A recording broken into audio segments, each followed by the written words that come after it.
Kembali lagi bersama gue di channel YouTube Rikum. Kali ini gue akan membahas soal cerita novel Korea yaitu Swordmaster Youngest Son. Dan yang akan gue bahas kali ini adalah lanjutan manhwanya. Gue ingetin ke kalian kalau ini jelas spoiler, jadi untuk kalian yang tidak mau terkena spoiler bisa langsung skip saja. Oke, langsung saja kita masuk ke alur ceritanya. Kali ini gue akan lanjutin di akhir dari chapter terbaru, yaitu chapter 58. Di manhwanya Jin, Luna, dan Gilly tiba di Garden of Sword atau kediaman Rune Kandel. Menerima laporan dari kesatria penjaga, saudara Jin muncul dari kediaman. Yang pertama keluar adalah putra keempat, Viggo Rune Kandel. Dan di sebelahnya ada putri keempat dan kelima, Miu dan Anne.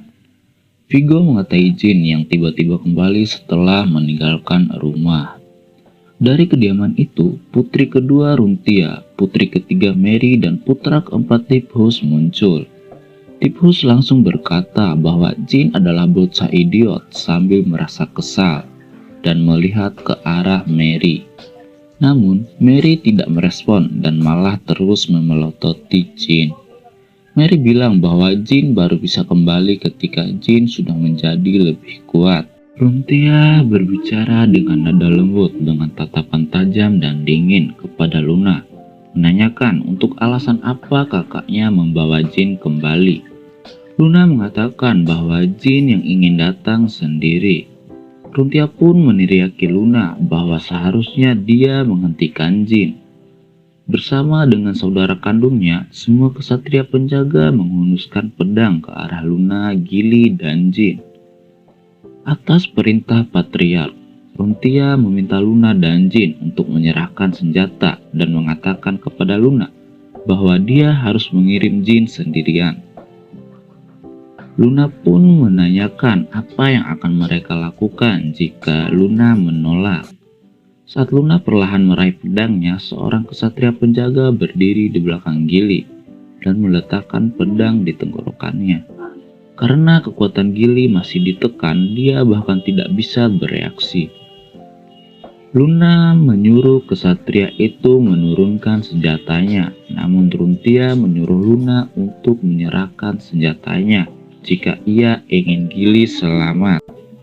Jin mengatakan kepada saudaranya bahwa ia hanya datang untuk melaporkan sesuatu kepada ayahnya dan meminta saudaranya untuk tenang.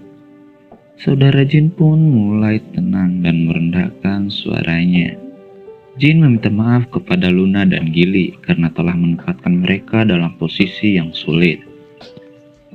Jin mulai berjalan menuju kediaman. Jin memang mengharapkan reaksi seperti itu dari keluarganya, namun tetap saja dia merasa gugup. Saat Jin membuka pintu secara bersamaan, sinar pedang terbang melewati kepala Jin. Suara dari Patriark mulai terdengar dan mengatakan bahwa dia terlalu memikirkan Jin dan yakin telah memberi Jin waktu selama 5 tahun. Balok pisau menghancurkan pintu ruang kerja menjadi debu. Saat dia melihat ayahnya, Jin tersenyum dalam hati. Pikirannya menjadi tenang saat dia melihat ayahnya, dan banyak hal yang ingin dia bicarakan. Jin mengatakan bahwa dia datang karena ingin melihat wajah ayahnya. Meskipun pintu yang hancur adalah ancaman pembunuhan, Jin merasa seperti menerima hadiah. Selama 5 menit, tak ada satupun dari mereka yang bertukar kata. Sang Patriark hanya bisa merasakan tenggorokannya mengering saat dia memikirkan Jin. Patriark ingin mendengarkan alasan yang membawa Jin kembali. Patriark memiliki niat penuh untuk memenggal kepala Jin, begitu dia menjawab dengan beberapa hal yang tidak berguna. Kemudian langsung menghapus Jin dari hatinya. Jin mulai berbicara dan mengasih tahu bahwa orang kedua Jifel telah meninggal. Ayahnya kaget dan menanyakan apakah Jin yang membunuhnya. Jin menjelaskan kebenarannya bahwa Luna yang membunuh Andre Jifels karena Jin yang meminta bantuan Luna. Jin meminta izin kepada ayahnya untuk menceritakan pengalamannya ketika menjadi pewaris sementara. Patriark menganggap Jin kurang ajar karena telah menerima bantuan dari Luna ketika dia menjadi pewaris sementara dan menyuruh Jin untuk terus berbicara. Jin kemudian menjelaskan hari-harinya di Akin dan Tikan hingga kejadian di Kekaisaran Vermont. Tentu saja Jin memastikan untuk tidak menyebutkan kecurigaan bahwa Spider-Hand Alu memiliki hubungan dengan Rune Kandel, dan Jin dapat berubah menjadi Rune Mylta dan sebuah buku yang disebut Tom Jenmi dan aliansinya dengan Seven Colored Peacock atau merah 7 warna. Jin menyampaikan tentang keberadaan artefak aneh milik Andre Gipfels yang disebut Orb Dewa Iblis. Jin terus menjelaskan apa yang dia ketahui tentang bola itu dan menyebutkan bahwa itu adalah replika dari item para dewa yang disebut Orb of Origin. Patriark terkejut dan mengatakan bahwa sepertinya naga penjaga Jin Murakan yang memberitahunya tentang ini. Jin terkejut dan menatap ayahnya. Jin pikir ayahnya belum mengetahui kalau Murakan sudah bangun. Ayahnya juga tahu kalau Jin adalah pengguna sihir. Jin tahu bahwa ayahnya memang bisa merasakannya, tetapi tidak dengan mendeteksi keberadaan Murakan. Patriark tertawa terbahak-bahak. Dia ingin tertawa karena bangga pada putranya, dan dia tidak bisa menahannya lebih lama lagi setelah berbicara tentang Murakan. Patriark tertawa dan membicarakan mengenai Murakan yang menjadi kucing rumahan. Jin tidak bisa tertawa bersama ayahnya karena merasa malu. Patriark sudah tahu tentang Orb of Origin dengan baik. Ia ingin tahu apakah Raja Laut Hitam juga tahu tentang ini. Ia harus kembali ke Laut Hitam. Tentu saja kekuatan itu berbahaya, tapi ia tidak tahu seberapa baik mereka meniru aslinya. Setelah naik ke alam dewa, Patriark menghabiskan sebagian besar waktunya di Laut Hitam. Dia berduel dengan Raja Laut Hitam berkali-kali, dan masing-masing raja adalah bagian dari Orb of Origin. Patriark menanyakan apa yang dia inginkan. Setelah memberikan informasi tersebut secara langsung tanpa melalui utusan, Jin meminta untuk saat ini ayahnya tidak boleh mengizinkan anggota keluarga Rune Kandel untuk melakukan perjalanan melalui kota bebas Tikan. Mata Patriark berkilat dengan cahaya yang menakutkan.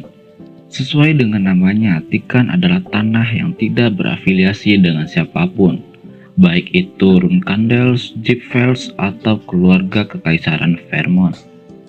Patriark berpikir bahwa jika Jin menetap di sana dan menjadikannya sebagai markas utamanya, kemungkinan Tikan akan berada di bawah klan Rune Kandel.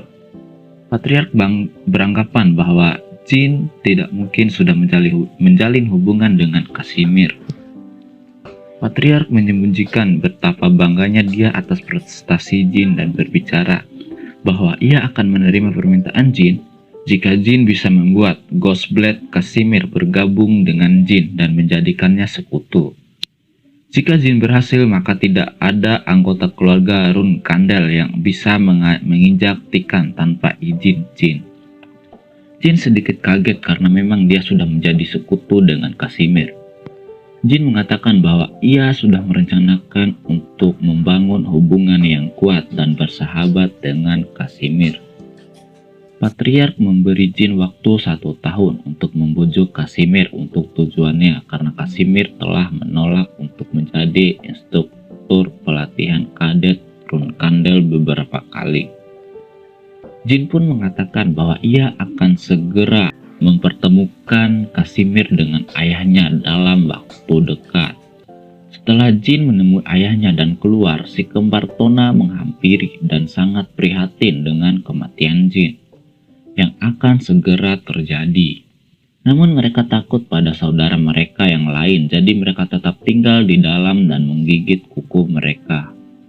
Jin mengatakan terkadang si kembar bertingkah terlalu manis, dan dia menjelaskan bahwa dia baik-baik saja dan tidak akan mati. Namun selain itu, Jin juga ingin meminta bantuan si kembar Tona. Si kembar heran kenapa Jin masih bisa selamat setelah bertemu ayahnya. Jin langsung pergi meninggalkan si kembar dan kembali ke tempat Luna dan saudaranya berada. Saudara Jin yang menjaga Luna dan Gili terkejut ketika melihat Jin kembali tanpa luka sedikit pun.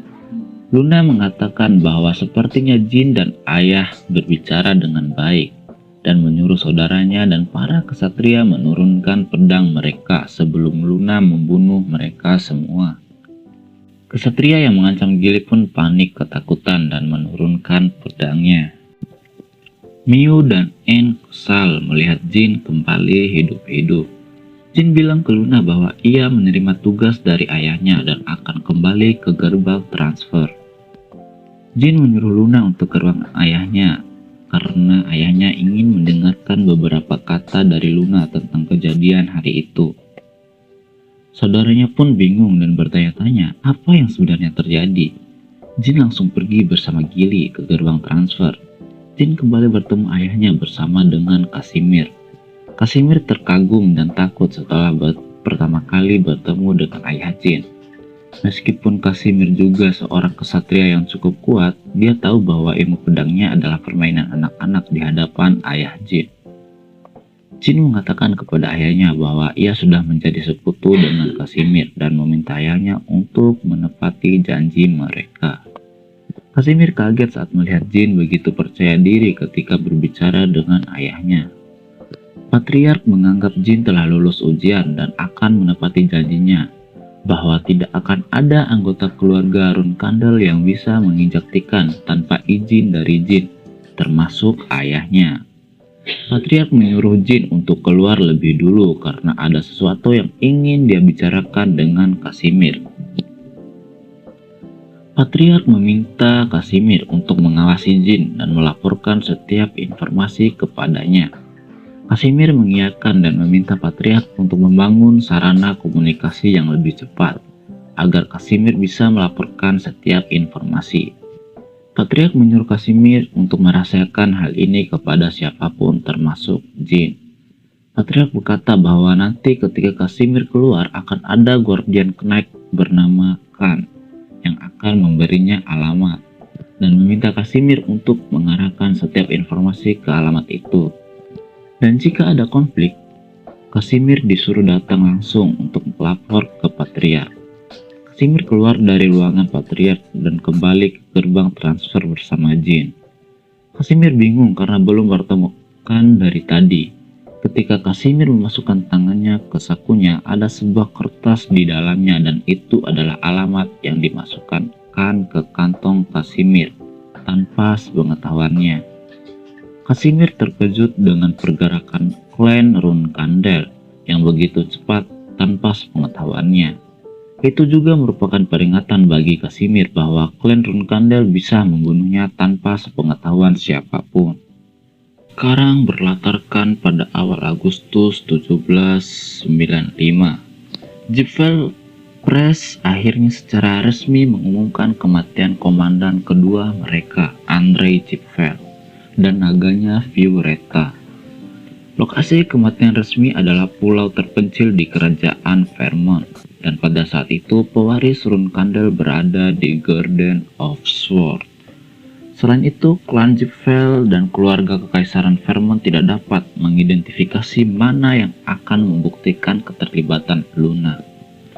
Kebanyakan orang beranggapan akan terjadi perang antara Runkandel dan Jipvel dan menanyakan manakah yang lebih kuat antara pedang dan sihir.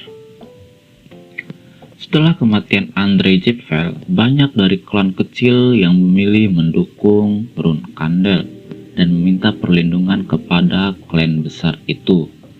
Patriark bertanya kepada Khan apakah ada informasi dari Casimir mengenai Jin.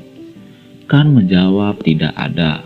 Patriark sedikit kecewa dan memberitahu Khan bahwa lusa dia akan ke Laut Hitam dan memintakan jika ada laporan tentang Jin untuk melaporkan kepadanya secara langsung. Saat ini Jin sedang berlatih dan mengayunkan pedangnya sebanyak 15.000 kali. Casimir menghentikan latihan Jin dan E-nya memberikan handuk kepada Jin. Tangan Jin meneteskan darah dan salah satu penyihir penyembuh merapalkan mantra untuk tangan Jin. Casimir menyuruh Jin untuk sparring dengan istrinya Alyssa Betser dan memberinya waktu selama 6 bulan untuk mengalahkannya. Jin mengiyakan perkataan dari Casimir untuk sparring dengan istrinya, tapi Jin beranggapan 6 bulan terlalu lama untuk mengalahkan Alyssa yang di mata Jin tidak terlihat begitu kuat. 2 hari kemudian di ruangan sparring bawah tanah di kediaman Casimir, Alyssa memberitahu Jin bahwa sebelum dia menjadi kepala pertahanan Tikan, dia adalah pasukan khusus kerajaan Vermont yang mengawal Casimir sebelum dia menjadi pangeran jatuh kekaisaran Vermont. Berbeda dengan pengawal kekaisaran kerajaan Vermont, pasukan khusus Vermont perlu beroperasi dalam bayang-bayang. Jadi hal pertama yang mereka pelajari adalah bagaimana menyembunyikan kekuatan mereka. Mereka pun mulai melakukan pertarungan dan Alyssa langsung memukul wajah Jin dan berencana menyelesaikan pertarungan dengan 1 pukulan. Alyssa beranggapan bahwa semua musuh yang telah Jin kalahkan selama ini adalah karena mereka belum tahu semua tentang kekuatan Jin. Berbeda dengan Alyssa yang mengetahui ilmu pedang, sihir, dan energi spiritual milik Jin. Alyssa masih terus memukuli wajah Jin, namun kali ini Jin sempat memblokirnya. Jin mengaktifkan mode Rune Multa dan mengeluarkan mantra Photon Cannon. Itu adalah mantra cahaya yang membuat Alyssa silau dan tidak bisa melihat untuk sekejap. Namun tetap saja pukulan Alyssa cukup untuk membuat tulang rusuk Jin patah. Alyssa sadar bahwa dia kalah dalam hal strategi melawan Jin. Namun strategi Jin juga ada batasnya dan Alyssa mengirim pukulan ketiga yang tepat mengenai pinggul Jin. Jin terbang sekitar 3 meter dan tergeletak di lantai. Alyssa sedikit terkejut bahwa dia harus menggunakan 3 pukulan untuk mengalahkan Jin. Jin sangat kesal dan kecewa, itu pertama kalinya dia benar-benar gagal tanpa bisa menghunuskan pedang ke arah Alyssa. Jin sedikit tersenyum dan mengatakan akan mengalahkan Alyssa kurang dari 6 bulan. Sekarang kita sedikit berpindah ke sudut pandang Khan, sang Guardian Knight. 27 September 1795. Sekarang Khan sedang berada di Laut Hitam dalam perjalanan menemui Patriark untuk memberikan surat dari Casimir. Selama 4 hari Khan memotong monster dalam perjalanannya ke tempat Patriark.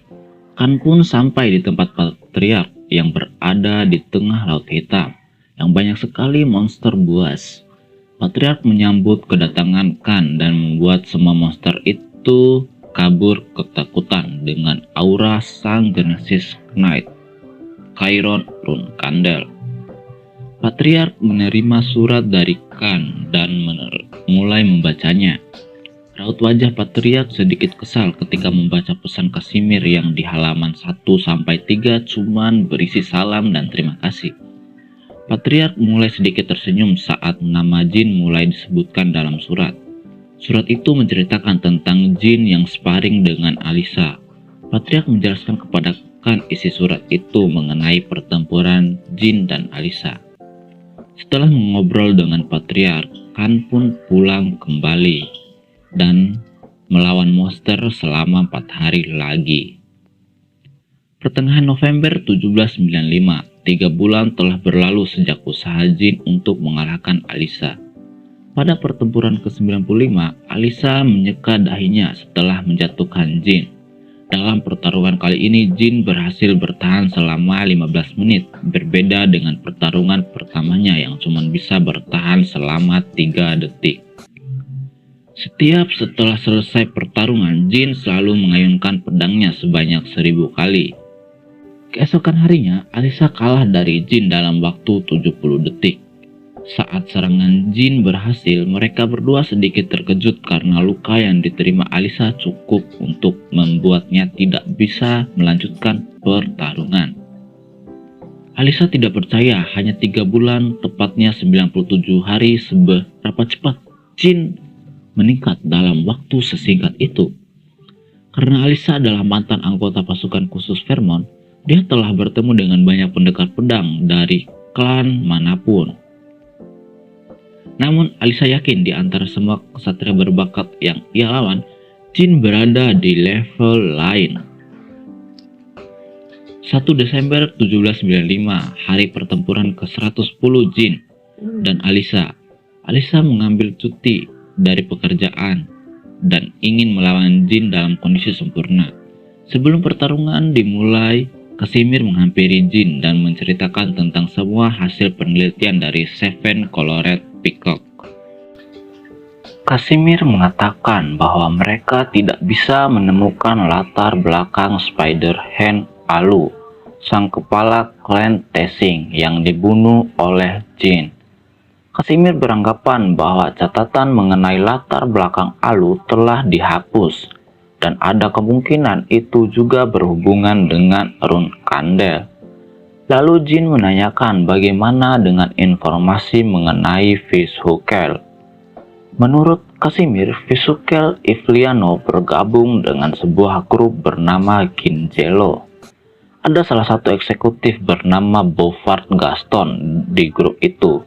Bovard adalah eksekutif dan Visukel adalah wakil pemimpin grup. Di kehidupan masa lalu Jin, grup Gingelo sangat kuat dan berada di puncak, bahkan klan Rune Kandel tidak pernah menyentuh grup Gingelo. Jin mengucapkan terima kasih atas laporan dari Casimir dan menawarkan Casimir untuk menonton sparringnya kali ini. Casimir pun mengiyakan dan akan menontonnya. Saat tiba di tempat pertarungan, Alisa kaget dengan kedatangan Casimir karena tidak mau Casimir melihatnya kalah hari ini.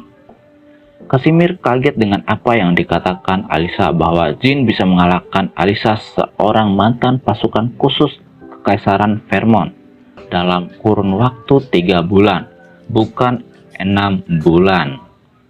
Pertarungan pun dimulai. Alisa mulai mengepalkan tangannya. Jin tiba-tiba memanggil sebuah entitas yang hanya bisa dipanggil oleh penyihir bintang 6 ke atas. Selama 109 pertarungan terakhir, bukan hanya ilmu pedangnya yang meningkat, energi spiritual dan sihir Jin pun ikut meningkat. Jin membuat sebuah portal dimensi dan sebuah burung besar pun muncul. Ya, itu adalah Phoenix. Oke, untuk part kali ini gue udahin sampai di sini saja. Dan di part selanjutnya kita akan mulai membahas pertarungan Jin dan Alisa bersama dengan kemunculan burung Phoenix Jin. Jadi untuk kalian yang belum subscribe, langsung saja subscribe ya guys, karena subscribe itu gratis. Dan jangan lupa nyalain tanda loncengnya agar kalian dapat notif di setiap video terbaru gue. Oke, see you and goodbye.